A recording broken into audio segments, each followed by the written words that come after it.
बिहार के एक ऐसे युवा हैं जो महज 22 साल की उम्र में मुखिया बन गए। सैकड़ों गाड़ियों का काफिला भी आपके पीछे दिखता है। वो जनता का आशीर्वाद है, सब साथ हमारा रहता है, सब साथ देने के लिए मरता है मेरा। तो तेजस्वी यादव से आपको उम्मीद है कि वो टिकट देंगे? टिकट मिलेगा हमें, टिकट मिलेगा। जैसे लोग बोलते हैं कि तेजस्वी यादव सिर्फ यादव समाज को देखते हैं, ऐसा कुछ नहीं है। टिकट नहीं मिलता है तो क्या आप चुनाव लड़ेंगे? हमें वो काबिलियत है कि हम निर्दलीय भी जीत सकते हैं। निर्दलीय भी जीत सकते हैं। फिर भी आपको नहीं लगता है कि बड़े बड़े नेता हैं, एक तरफ एक 26 साल का युवा है, तो एक बड़ा चुनौती मिलेगी? नींद चैन हराम हम किसी का नहीं करते। हम क्या बोले, हम अपने कर्म पे विश्वास रखते हैं, हम अपना कर्म कर रहे हैं। रोड जहाँ खराब होता है वहाँ जाके आप नया रोड बनवा देते हैं। हाँ, रोड हम बनवाए 70-80 लाख रुपए 80 लाख खुद का पैसा लगा के अपने गांव में रोड बनवा दिया। आप चाहते तो पढ़ाई लिखाई करके कुछ नौकरी भी हासिल कर सकते थे, लेकिन ये राजनीति में इतना इंटरेस्ट कहाँ से आपको? अभी हमारे साथ बिहार के एक ऐसे युवा हैं जो महज 22 साल की उम्र में मुखिया बन गए। और अभी के समय में बात किया जाए तो वर्तमान समय में ये 26 साल के हैं।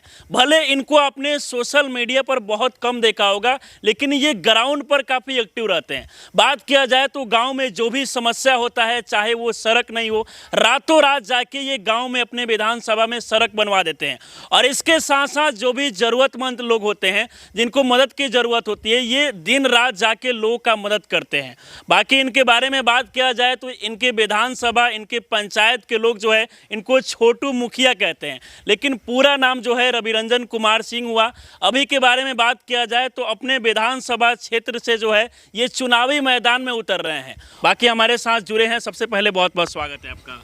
प्रिंसिपल ऑफ न्यूज के जितने भी तमाम दर्शक है सभी का हार्दिक। आपके बारे में मुझे पता चला कि आप महज 22 साल की उम्र में आप मुखिया बन गए। 22 साल की उम्र में मुखिया बने थे, अभी उम्र मेरा 26 साल है। इतनी कम उम्र में कैसे आप मुखिया बन गए? 22 साल के लड़के को देखा जाता है गांव में खेलते हुए, पढ़ाई करते हुए या फिर नौकरी की तैयारी करते हुए, लेकिन 22 साल की उम्र में आप मुखिया कैसे बन गए?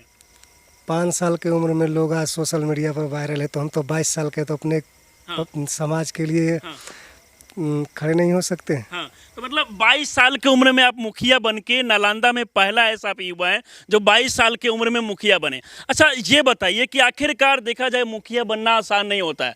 लोग यहाँ तक कि आजकल देखा जाता है कि विधानसभा से ज़्यादा मुखिया के चुनाव में खर्च करते हैं, लाखों करोड़ों खर्च करते हैं, फिर भी वो मुखिया नहीं बन पाते हैं। लेकिन आखिरकार इतने कम साल में देखा जाए, कम उम्र में देखा जाए तो आपने बड़ा उपलब्धि हासिल किया। आज भी अगर कहीं भी आप जाते हैं तो आपके पीछे जो है गाड़ियों का काफिला देखा जाता है। देखिए, ये तो जनता का आशीर्वाद है कि हम चाहते तो पढ़ाई लिखाई करके कुछ नौकरी भी हासिल कर सकते थे, लेकिन ये राजनीति में इतना इंटरेस्ट कहाँ से आपको आया? देखिए, हम राजनीति नहीं करते, हम विकास करते हैं। राजनीति, हाँ, राजनीति हम नहीं करते। हमें आप देखते होंगे, हम राजनीति के शैली की तरह बोलते भी नहीं है। हाँ। हम बस राजनीतिक से बड़ा दूर रहते हैं। सोशल मीडिया पर भी आप नहीं दिखते, लेकिन ग्राउंड पे दिख जाते हैं। कहीं भी कोई घटना होता है, कोई मुसीबत होता है, तो वहां पर जाके परिवार को मदद करते हैं। हम दिखाने में लगे नहीं रहते, हम कर्म को तो दिखावा भी कर सकते थे इतना, क्योंकि देखा जाए तो आपके पास पैसा का कमी नहीं है, गाड़ियों का एकदम काफिला देखा जाता है। हम कर्म प्रधान मानते हैं। हाँ। दिखावा नहीं मानते, मतलब दिखावा कभी नहीं करते हैं। तो शुरुआती समय से ही समाज सेवा में आपका लगातार मन था। पढ़ाई कहाँ तक किए हैं?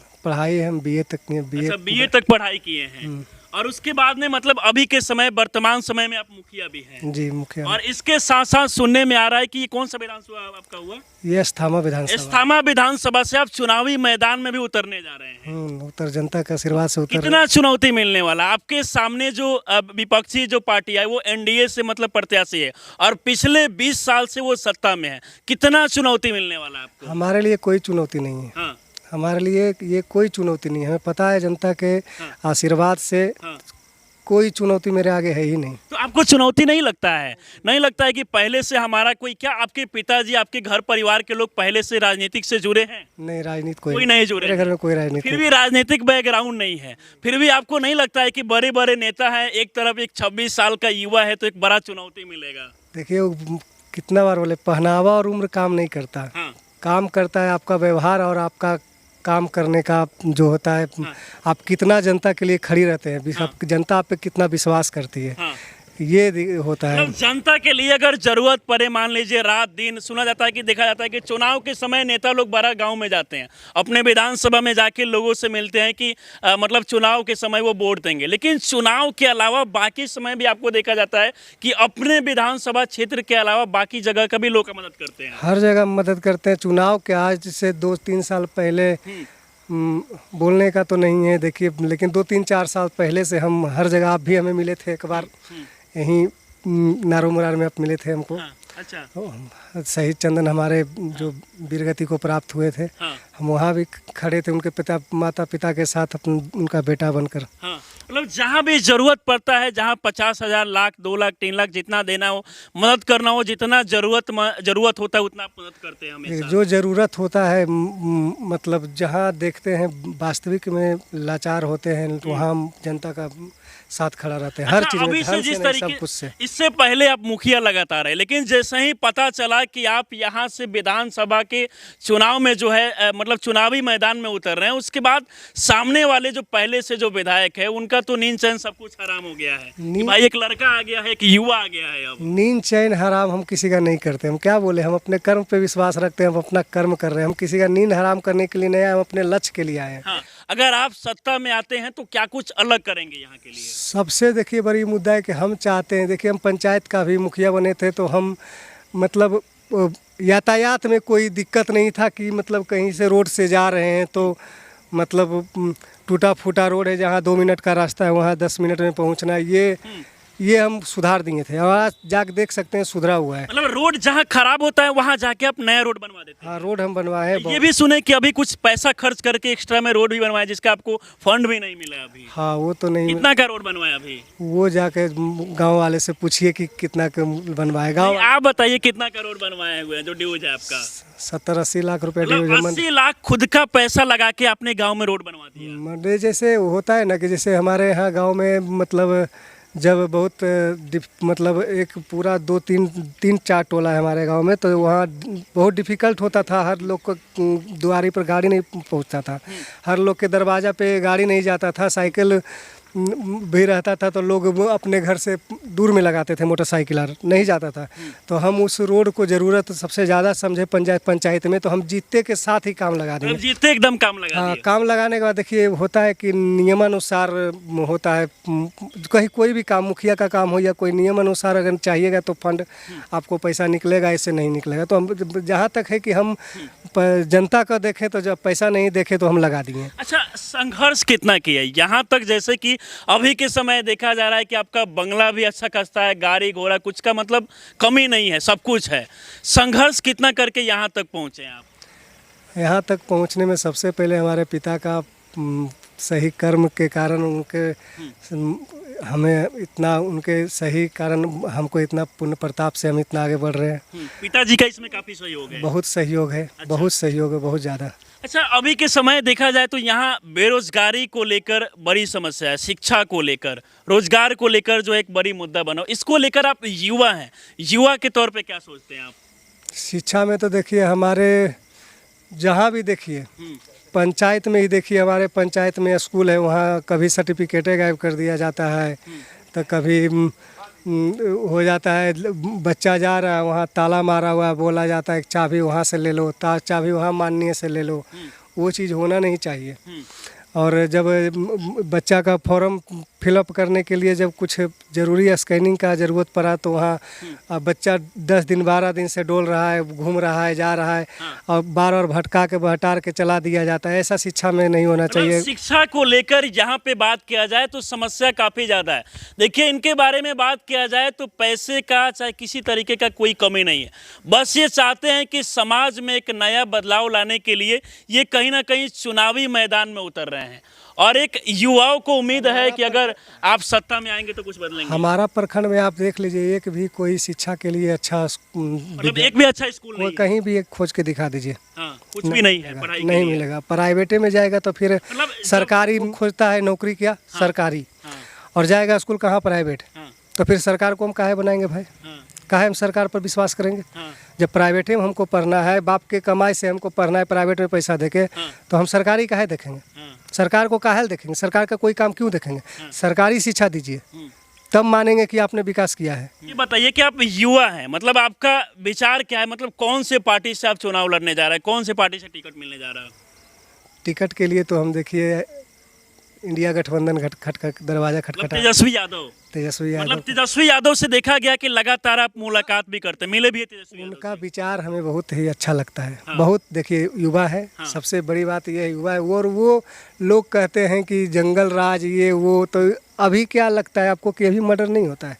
अभी भी तो मर्डर होता है, तो अभी तो उनका सरकार नहीं तो है। तेजस्वी यादव का पूर्ण रूप से समर्थन करते हैं। उनका जो विचारधारा है वो कहते हैं कि युवाओं को यहाँ पर रोजगार नहीं मिलता, युवाओं को लेकर लगातार वो आवाज उठाते हैं। तो तेजस्वी यादव से आपको उम्मीद है कि वो टिकट देंगे? टिकट देंगे। हाँ। पहले जैसा नहीं है, जैसे लोग बोलते हैं कि तेजस्वी यादव सिर्फ यादव समाज को देखते हैं, ऐसा कुछ नहीं है। हाँ। वो हर वर्ग को देखते हैं। हाँ। कोई बोलता लेकिन है, लोग ये कहते हैं कि यादव का सिर्फ वो विकास, यादव का नाम लेकर वो जी जाते हैं, लेकिन यादव के लिए भी कुछ नहीं करते हैं, ये भी सवाल होता है। ऐसा कुछ नहीं, यादव के लिए कुछ नहीं करते, कैसे नहीं करते हैं? हम तो जहाँ शुरू से देख रहे हैं, सबसे पहले तो लोग बोलता है कि यादव के लिए तुम मरते हैं। हाँ। सब कोई यही बोलता है। कहीं भी आप जाके देखिएगा, पूछिएगा तो वो बोलेगा कि तेजस्वी यादव क्या करेगा, खाली यादव को देखेगा, फॉरवर्ड को कहाँ देखेगा। कोई जात को नहीं बोल रहा है, बोलता है देखने के लिए, लेकिन ऐसा कोई बात है नहीं। वो सब समाज को लेकर चलते हैं। अगर सिर्फ यादव को देखते तो हम बहुत जगह ऐसे देखे हैं जो बाहुबल यादव को, समाज को, वो साथ, यादव को साथ नहीं दिए। जो अगर कुछ भी उन देखते हैं कि वो गलत है तो उनका साथ नहीं देते हैं। उनका तेजस्वी यादव जी से इधर मुलाकात हुआ कि नहीं टिकट को लेकर? बहुत, और 2-3 बार हुआ तो है। क्या बोले कि टिकट देंगे? देखिए, इतना जल्दी अब कोई कंफर्म तो नहीं करेगा। अब हमारा कर्म देखेंगे, अब वो तो लेकिन हमारे ये में- अंदरूनी खबर है, अभी इसको बताना नहीं चाहते हैं। बस ये तो लेकिन मेहनत। बहुत जल्दी ये खुलासा होगा कि टिकट किस पार्टी से मिलता है और मतलब कब मिलता टिकट है। मिलेगा हमें, टिकट मिलेगा, ये पूरा उम्मीद है। कंफर्म है। अच्छा, अगर टिकट नहीं मिलता है तो क्या आप चुनाव लड़ेंगे? हाँ, लड़ेंगे। हाँ, निर्दलीय। मतलब टिकट मिले या ना मिले, निर्दलीय भी चुनाव लड़ेंगे। लेकिन लड़ेंगे चुनाव। हम जनता के आशीर्वाद से और अपना कर्म से लड़ रहे हैं हम। टिकट से अगर नहीं, टिकट देखिए एक स्तंभ हो जाता है कि अच्छा रहता है कि हमें समर्थन ज़्यादा मिलता है, मतलब एक हो जाता है, मजबूत स्तंभ हो जाता है। हाँ। वो इसलिए टिकट जरूरी होता है। लेकिन अगर नहीं मिलेगा तो हम अपने दम पर विश्वास रखते हैं। हम हमें वो काबिलियत है कि हम निर्दलीय भी जीत सकते हैं। निर्दलीय भी जीत सकते हैं। बाकी देखिए, ये जहां भी जाते हैं युवाओं का जबरदस्त तरीके से समर्थन मिलता है। हजारों का कहीं ना कहीं भीड़ दिखता है और सैकड़ों गाड़ियों का काफिला भी आपके पीछे दिखता है। वो जनता का आशीर्वाद है, सब साथ हमारा रहता है, सब साथ देने के लिए मरता है मेरा। हाँ, मतलब सब कोई साथ देता है। युवा सब मेरा हमको लेकिन साथ आपको नहीं लगता है कि जो आपके सामने वाले प्रतिद्वंदी जो है वो 20 साल से सत्ता में है, उनके प्रचार के लिए बड़े बड़े नेता मंत्री लोग आएंगे, आपका कोई राजनीतिक बैकग्राउंड नहीं है, तो फिर बहुत बड़ी चुनौती हो जाएगी। वो कोई 40 साल से क्यों नहीं रहे सत्ता में, ये मायने नहीं रखता। जब 22 साल में आप मुखिया बन सकते हैं तो 26 साल में विधायक भी बन सकते हैं। जब वो खड़े हुए थे पहली बार, उस वक्त भी उनका कोई विरोधी होगा। वो भी जीते हुए थे सत्ता में, तो क्या छोड़ देते, वो पीछे भाग जाते? नहीं ना भागते। रन छोड़ना नहीं चाहिए। रन में हार या जीत होता है। हार या जीत हो अलग बात है, लेकिन लगातार इसमें लड़ेंगे। पहले ही नहीं होना चाहिए पीछे। हाँ। इसके लिए आप मेहनत कीजिए, हाँ। जनता आपका साथ देगी। आप बाकी देखिए, बिहार के एक ऐसे युवा हैं जो महज 22 साल की उम्र में मुखिया बन गए और 26 साल की उम्र में विधायक का चुनाव लड़ रहे हैं। और इनको चुनाव से पहले ही देखा जाए, हालांकि अभी के समय चुनाव आ रहा है, लेकिन चुनाव के अलावा भी लगातार ये अपने क्षेत्र में काफ़ी एक्टिव रहते हैं, लगातार लोगों का मदद करते हैं। चुनाव रहे या ना रहे, हमेशा मदद जारी रहता है, हमेशा मदद, चाहे वो बिहार अपने क्षेत्र के बाहर ही क्यों ना हो। अच्छा, जब मददें नहीं करेंगे तो फिर हमारे पास क्यों 100 गाड़ी का काफिला चलाएगा? लोग क्यों आएगा? गाड़ी कोई खाली थोड़ी मेरा रहता है। गाड़ी भरा रहता है। आप कभी काफिला उठाकर मेरा देख लीजिए, गाड़ी भरा रहता है। आज चलिए, बाकी हमारे साथ रवि रंजन जी आप जुड़े, इसके लिए बहुत बहुत धन्यवाद आपको। आपका भी बहुत बहुत धन्यवाद। आप बाकी देखिए, ये महज 22 साल की उम्र में मुखिया बन गए। अभी उनका उम्र जो है 26 साल है। ये बिहार के युवा हैं और एक ऐसे युवा है जिनको युवाओं का काफ़ी समर्थन मिलता है और यही कारण है कि इनके पास पैसा मतलब कहीं ना कहीं घर मकान दौलत कुछ का कोई कमी नहीं है। बस ये चाहते हैं कि समाज हित के लिए, समाज को बदलने के लिए वो चुनावी मैदान में उतरना चाहते हैं। बाकी इस पूरे वीडियो को देखकर, इनके कहानी को देखकर आप लोग क्या सोचते हैं, अपनी राय में जरूर दें। आप हमारे साथ जुड़े रहें। बहुत बहुत धन्यवाद।